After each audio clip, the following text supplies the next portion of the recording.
Yeah.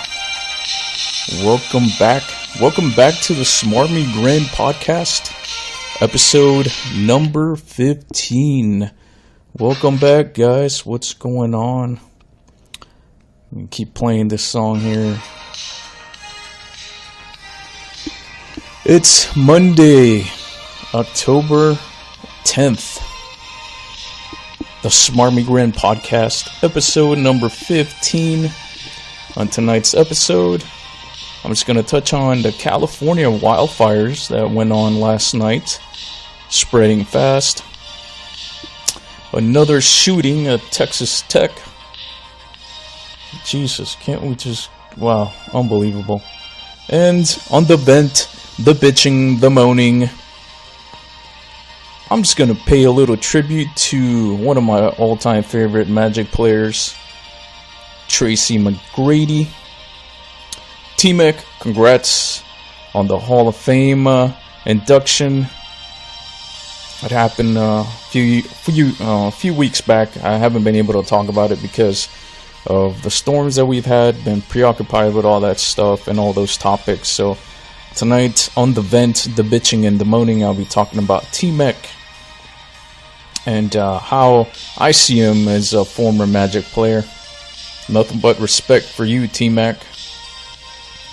And what you're listening to right now, if you're my age, right around in your early 40s, or even if you're like in your mid 30s and up, this is a music video that I found about a year and a half ago on YouTube.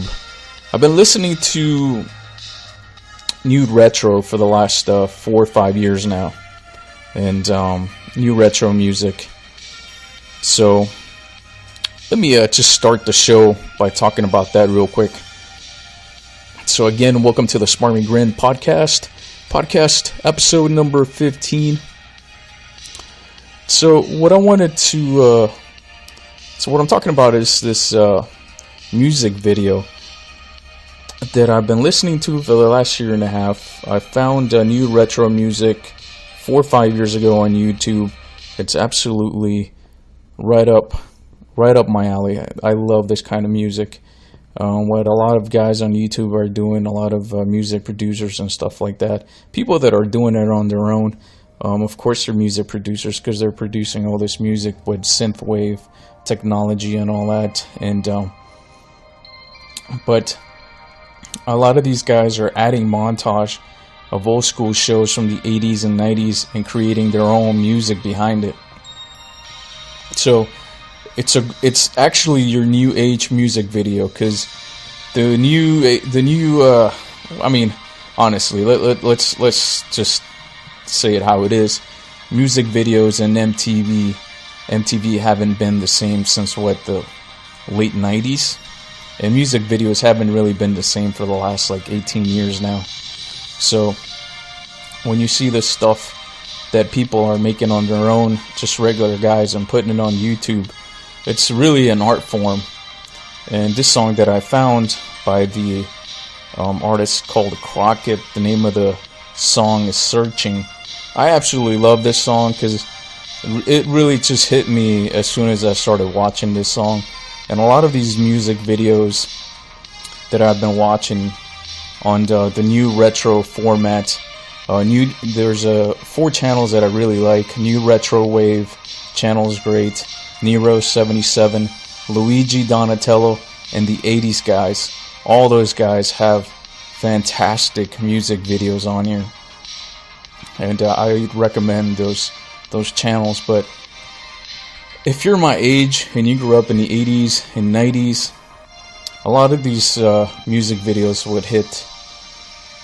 They'll just get you, man. They'll get you, and they'll take you back to that place, that time, back in those days. And the montage of videos, as far as the movies that were going on, or certain pop things that were going on, which is the shows that we were watching in those days, from cartoons to adult shows and all that. So they make montages of all this stuff from the 80s and 90s, and they just make music videos out of it with their own music.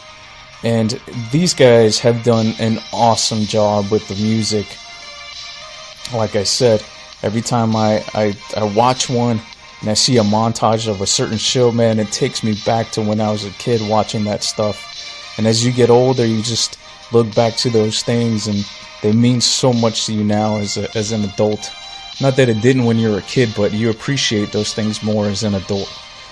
And this song, I'm just going to give you my little personal take on this song. So this song, Crockett Searching, there's a few music videos on here that caught me off guard as far as like how much I was gonna like them right off the bat. But this one, Crockett Searching, I absolutely love this song because the music montage is basically of Miami Vice. But the reason why I like it so much is because they have so many, they edited a lot of different clips from different shows on Miami Vice where Tubbs and Crockett are just driving throughout Miami. So all you see is them driving throughout Miami in certain areas around Miami. And a lot of those areas, man, I remember those areas when I was a kid. And that's how they look like on this video. And when I was a kid, my mom and I lived in Miami for like 6 months.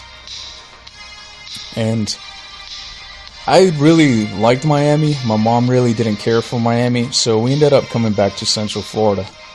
But the time that we spent there, and then the time that we spent visiting Miami, going back and forth at least like once or twice a month for a very, very long time, I would say like a good 15-year span, basically all throughout the late 80s and all throughout the 90s. So as a kid, I loved going down there because it was so cool. I always thought that Miami was just a cool city, and just hanging out in like the certain neighborhoods that we hung out, that we visited, because we had friends and family there at the time. Not anymore. A lot of our family members are no longer there, and the friends that we did have, they're no longer there either. So, but a lot of those places, a lot of those neighborhoods, like Little Havana, Little Nicaragua, and the downtown area around Key Biscayne, Biscayne Boulevard and all that. And I just remember as a kid just taking the bus with my mom and just driving all over the, traveling in that public bus all over the place. And so a lot of these, in this video, a lot of the scenes that they cut, I remember a lot of these places, and I just remember how it looked like back then. And when I watch this video, it just reinforces all those feelings that I get. And the reason why this song and this music video means so much to me, this is probably the only song music video in a long, long time that like gets me really like emotional. And the reason why is because my mom is no longer around, and when I hear this song and when I see this music video, it just really touches my soul, man. It just really moves me, because I just think about my mom, dang, and I just think about all the good times that we had down there, and how much fun we had down there, and the reason why we were down there was basically to get our residency and our citizenship work down there. And after a long time, we finally did and became U.S. citizens. But it was just amazing going down there, just for that amount of time with her, and just spending time with her. And I still remember a lot of those things, like if it was yesterday, like the first time we went to Little Havana, and I saw an old dude wearing the guaballeras, the shirts. I'm thinking I'm pronouncing it right. I'm not sure, but and he was sitting there. I'll never forget this. And he was sitting in front of this Cuban cafe, and he was sitting outside. And my mom and I were walking by, and this old man was just hanging out in front of this Cuban cafe, and he's got his guaballera, and he's sitting outside with his sunglasses. He had to be an elderly gentleman. He had to be retired, and just sitting there hanging out drinking his little espresso and smoking a cigar. And I don't know, when you're a kid, you're impressionable. And the first time that I saw that, I was like, man, that's a cool old man. And I think that's where I got the love for coffee and the love for cigars. So, but that was like one of the coolest moments as far as that's concerned. Just watching this old man just hanging out there in Little Havana. And then also, like, how this video is edited, it's really cool because, like I was saying, a lot of the streets and places that they show on this video out of the Miami Vice show, I remember riding up and down those streets from the bus system that they had back in those days. If you lived in Miami, I'm sure that you guys will remember this, but in the late 80s, I think up until early 90s, you had your public transport, which was your what we have here in Central Florida, which just links. I don't know what's the name of the transport they use down there, but you had your public buses. And then you had all these independent guys that were taking customers away from the public transport system, meaning the public buses. And you had all these independent people that owned their independent, like, shuttle, small shuttle buses, like the short buses, you know?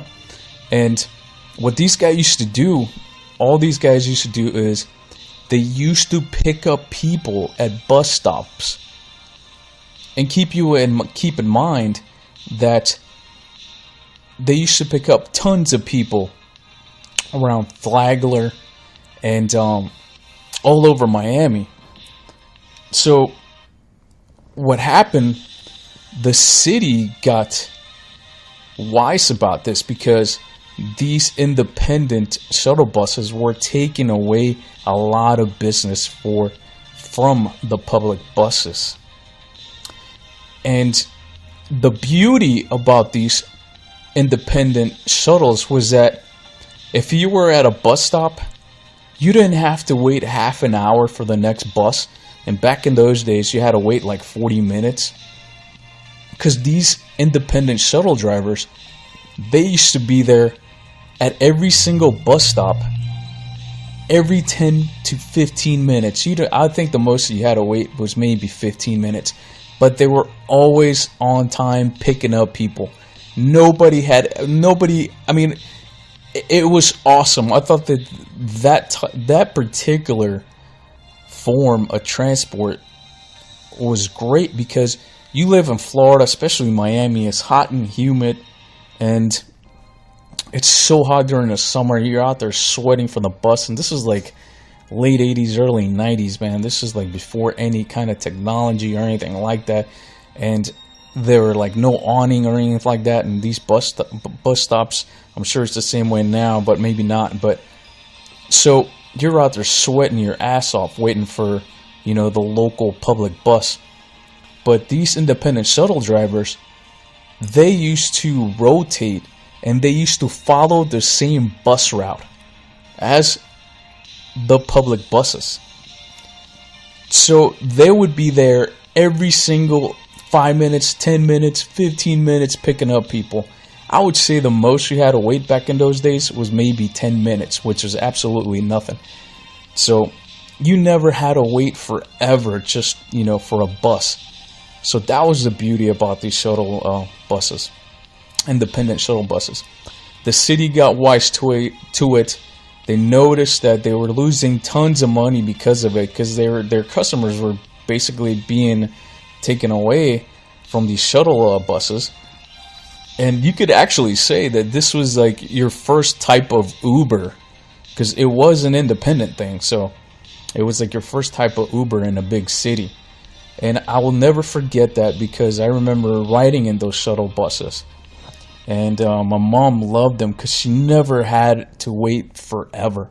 So when I see the first time that I saw this music video, it just took me back to that. It took me back to Little Havana. It took me back to downtown Miami when we had to go to the courthouse down on Biscayne. Boulevard, and just really just going up and down Biscayne Boulevard back in those days. And it was just a fond memory for me.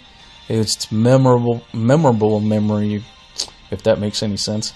But it was just a memorable time with my mom, because we spent so much time together down there, and we traveled down there so many times. And then as I got older, we rented a car to go down there. And really the reason why this song means so much to me is because the week before she passed away, she wanted to go to Miami, and we went to I rented a car and we went down there, and I took like the scenic way down there so she could see, basically all of Florida, and most of all of basically Central Florida and South Florida. And so I took the scenic way, and she loved every minute of it. And the whole time that I was driving down there, it just I just couldn't stop thinking about about those days with her back in the 80s and 90s, traveling down there with her, and I just couldn't stop thinking about that. That was probably the last time that I was gonna go. I was gonna visit Miami with my mom. So it was really an emotional day for me, because I just felt like this is probably the last time that we were gonna visit Miami together. And we ended up spending the whole day right around Little Havana and Little Nicaragua, and I wish we had more time, because I would have definitely would love to have gone with her to downtown Miami and Biscayne Boulevard and just spend some time there with her. And that was the plan after we came back to Central Florida. That later on that day was I promised her that we were going to come back and do that, and then go down to the Keys and see our family down there. And a week after that, she passed away. So that's why this song means so much to me. This music video just takes me back every time that I see it, and it's very emotional for me, because I just I think about my mom. So just want to say to Crockett on YouTube, Crockett artist on YouTube, the retro artist, thank you for that song, Searching, that music video. It's such a beautiful song, man. Thank you. It means so much that I have this song. And check it out, guys. It's on YouTube, Crockett Searching. So, but yeah, good times, man. I miss my mom a lot, so good times. Anyways, didn't mean to take up so much time on that, but I just want to touch on what I saw on the news tonight, and that was the Northern California wildfires. I just saw that tonight. Apparently this started last night, and it has been a fast moving fire. As of right now, 57,000 acres are burnt. 8 counties in Northern California are affected. Sonoma, Napa, Mendocino County, Santa Rosa, all that area is affected, and I believe certain areas outside of Anaheim. But the reason why I bring this up is because I was just thinking about that tonight. I'm like, man, I would say most of my family members have been affected by some kind of natural disaster. So first it was my aunt 2 months ago down in Houston with Hurricane Harvey. Then it was us here in Central Florida with Hurricane Irma. And then actually with Hurricane Irma, my family down in the Keys were affected big time, because they live in the lower Keys. So my family down there were affected a lot. And now, coming to find out, my cousin who lives in Mendocino County, he's being affected by these wildfires. And these wildfires started last night, and it has spread quickly. It's a fast-moving fire, and it has destroyed many homes and buildings. It's threatening Napa, Sonoma County, wine country, basically. Mendocino as well, because Mendocino is wine country. Certain parts are. My cousin lives in Mendocino. I just texted him. He's doing all right, but he's saying it's scary because it's a fast-moving fire. They didn't really know anything about it till today, and so I texted him. He's doing all right, but he's being cautious and all that. So I'm just hope that everything with him goes well, and I hope that these fires don't spread anymore, and I hope that the firefighters over there put him out. But man, I was just thinking about that earlier when I was reading the story. I was like, wow, basically most of my family members have been affected by a natural disaster of some sorts, including myself, and or have gone through some kind of natural disaster. So it's just it's weird what's going on in the second half of this year. It's just really weird. And I have to say, I'm done with this year. I can't wait till this year to end and just move on to 2018. The second half of this year has been really trying for a lot of people in Florida. And then, with the shootings and all that, the shootings in Las Vegas, that was awful. And then you hear another shooting at Texas Tech where a student shot a police officer dead. I don't know what's going on with our country, man, but it's sick. It's just sickening what's going on with these shootings. So, I mean, I don't know what else honestly, people, the only thing that you can do is pack. I mean, that's it. It comes down to that. I'm not a big fan of guns. I do protect the Second Amendment, and I'm very conservative when it comes to a lot of things, and that's one of the things that I'm conservative about, and liberal when it comes to certain things. But when it comes to the Second Amendment, I truly believe in that, and I defend anybody's right to own a gun. So, especially nowadays with what's going on with our country, man, it's just sickening. We have a lot of mentally ill, sick people in our society, and it's extremely sad because it just feels like that our society is just decaying. But I mean, it's not. It's nowadays, I was telling my friend, in a lot of areas of our country where they didn't have to deal with a lot of natural disasters, now they're dealing with it over the last 7 years. And the southern region, basically the South, they have to deal with tornadoes now, just like the Midwest, on a regular basis, which that wasn't the case at all going back 11 years ago. It really wasn't. It was rare to hear a tornado or a line of tornadoes touch down, or touch down in the South, like in Alabama and Georgia. But now it seems like every year they're getting hit with tornadoes, and we're talking about F4 and F5 tornadoes, destructive tornadoes, and they're getting hit the same way as the Midwest, and they're getting them at a regular basis. So it's not like you're getting maybe one throughout the year or two F1s or whatever. Now you're getting very destructive tornadoes in the South year in and year out. And I've noticed this pattern for the last 7 to 8 years because I've been following tornadoes. I've never been in one or seen one. I would love to do that one day, by the way, but I've been following and reading on tornadoes since I was in high school because I was just mesmerized by them. And back in those days, watching certain shows and about tornadoes and stuff, and so I've always followed when it comes to that type of weather. I've always followed that weather. So it's just crazy what's going on, and with these storms now, especially in the South. So not only does our country have to deal with that, so now the South has to deal with that. On top of that, we have to deal with more hurricanes.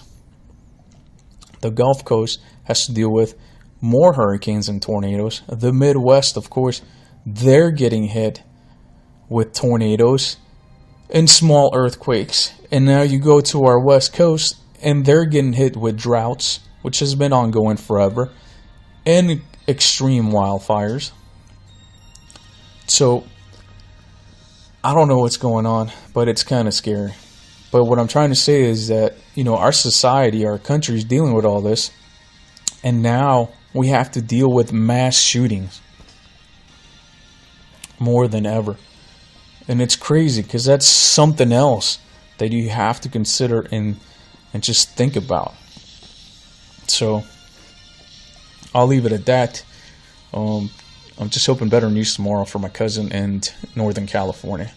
So, but yeah, I mean, it's crazy. It's crazy what's going on down there, and it's just something that I've been noticing for the last couple of years of what's going on with our weather and our society, and it just feels like we're decaying, honestly, and it's just it's sad. It really is sad, but I don't know.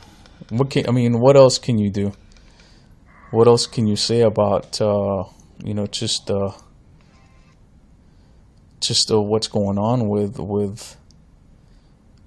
our country? It's extremely sad. So,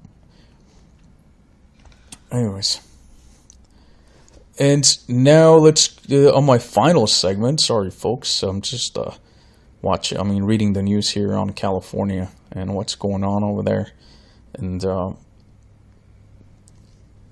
what they're dealing with. So now for the vent, the bitching, the moaning segment. What I want to talk about is on my vent segment. I want to talk about T-Mac, Tracy McGrady. I really didn't touch on that because I completely forgot about it. But then I heard it from our local news radio, AM Sports Radio, and they were talking about T-Mac and all that. And I had forgotten that he was inducted into the Hall of Fame a few weeks back. And I'm so happy and proud of T-Mac, because it's a huge accomplishment, especially for an NBA player to be inducted into the Hall of Fame.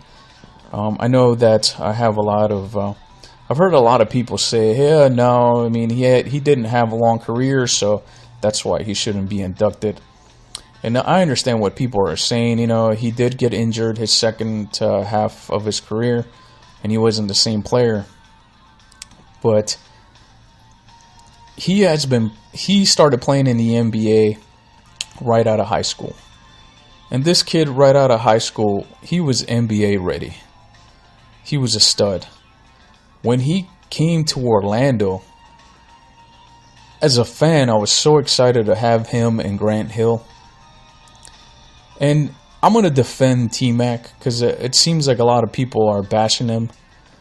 But I'm going to defend him because our Magic organization is absolute crap. Awful.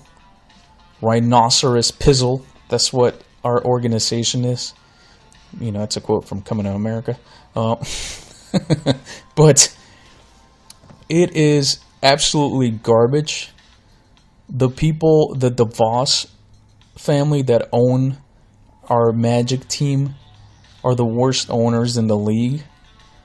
Management that they brought in over the year, except for Otis Smith, has been atrocious. I think Otis Smith did a good job in it, and I'll get to that. I'll talk about that in some other segment. But the reason why I defend T-Mac on his Hall of Fame induction is because the guy was a prolific scorer.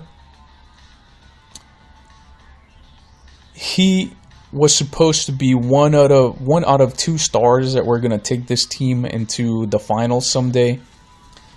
But with Grant Hill's injury and him never actually being able to recover from that injury, Grant Hill was never the same after he got injured. So we signed damaged goods with Grant Hill. I don't blame the Magic organization for that, because we all thought that he was going to heal and become the Grant Hill of old, but he didn't. So throughout the time that T-Mac was in Orlando, it was his team, basically. That was his team. Now, the players that he had on that team were absolute trash, except for maybe one or two players. But if you're not in your mid-30s, maybe in your 30s, if you're not in your 30s and up, then you probably won't remember that T-Mac-led team. But you can Google it and just search that roster. And the only guy that you're going to recognize, really, you're going to recognize two guys. You're going to recognize Grant Hill and T-Mac. Now, take Grant Hill out of it because he barely played all those seasons that T-Mac was in Orlando. So T-Mac was the only superstar or player that could actually score in our squad, in the Magic squad. The rest of the guys, look at that roster from those years. All those guys were absolute crap. All those guys are awful. Just look at that lineup and you're going to be like, wow, that lineup was on par with the 2007 Cavaliers that LeBron took to the finals. So they basically both had the same crap lineup. But T-Mac's lineup was absolute garbage. And that's the reason why I defend T-Mac. I've had friends in the past, when T-Mac was in town, we had these conversations when he was playing for Orlando back in those days. And even like a few years after he left, where they would say, well, T-Mac is selfish. He doesn't pass the ball. He doesn't get his teammates involved. Let me tell you, I watched so many games with T-Mac, and I watched that Magic team that T-Mac had. When T-Mac got him involved, none of those guys could shoot the ball. None of those guys were any good. I mean, I think Ty Lue was with the team a couple of those years. He was an okay player. Darrell Armstrong could give you a few points off the bench, but that was it. He was just like an energy guy. But that team was absolute crap. So a lot of people used to bash him that he should take a lot of shots. But guess what, people? Who else was he supposed to pass to? He didn't have anybody on that team. He was the only guy that could consistently score on that squad. So he had to take the shots. And this dude, I remember watching, I used to go with a friend of mine. He had season tickets, and so he always had tickets available because the team sucked. But I always wanted to go because I wanted to see T-Mac, and I also wanted to see Vince Carter. I wanted to see Vince Carter in his prime. And every time that Vince Carter came to town, he put on a show. And him and T-Mac used to go at it at the old arena. So when I saw the games that I saw, which was a lot of games that I went to with my friend to watch T-Mac, and all the games that I've watched, the way that T-Mac scored was so effortless. I remember at one of those games, I was there the whole game, watched the whole game, and by the end of the third quarter, I didn't even pay attention, or I wasn't even counting on how many points that T-Mac had scored. But I'm looking up, of course we were losing because our team sucked. So I'm looking up at the score box, and I see that T-Mac had like 32, 33 points in 3 quarters. And I'm like, holy cow, like it didn't seem like he didn't take a lot of shots. But a lot of shots that he took were really good shots. But he was that type of a prolific scorer. Like by the third quarter, he had 30 points, 30 plus points. By the fourth quarter, he had 40 points. This dude was averaging, I believe, like 29, 30 points per season here in Orlando. So he was a prolific scorer, and it was awesome watching him play because he was so effortless in the way that he scored. And I enjoyed every single game that I went to, even though the team was awful. There was, I think, his last season here in Orlando, I think that's when the team went, they lost like 20 or 20 plus games out of I forget how many in a row, which is absolutely ridiculous. That goes to show you how bad of a team we had here in Orlando. And I think that year they had one of the worst records as far as losing record, losing record in the history of the NBA. They had one of those seasons. They didn't accomplish in having the worst losing record as far as the season is concerned. But he had the team was just awful, and they were up there with those awful teams from the 80s, like the Clippers and stuff. So, and I felt so bad for T-Mac because he was getting bashed. Oh man, he's taking too many shots. But man, honestly, I give him a lot of credit, even in that losing streak, even in that awful season, that the guy was still showing up and putting up points for the fans. And it was just amazing to watch. Even if the team sucked and the season sucked, he was still playing hard game in and game out. And then towards the end of the season, actually, I think it was at the beginning of the season, this is how bad the Magic organization sucks. They hired as a GM a guy that was a minor league manager. A minor league hockey manager. The Orlando Polar Bears. You can look this up. The last season that T-Mac was in Orlando playing for the Magic, for that season, before the beginning of that season, the Magic had hired a minor league hockey GM to be the to be the Magic GM. And I believe his name is Weisbrod. You can look that up. I mean, honestly, what the hell does a hockey guy know about running a basketball team, a professional basketball team? And I'm not bashing hockey. I love hockey.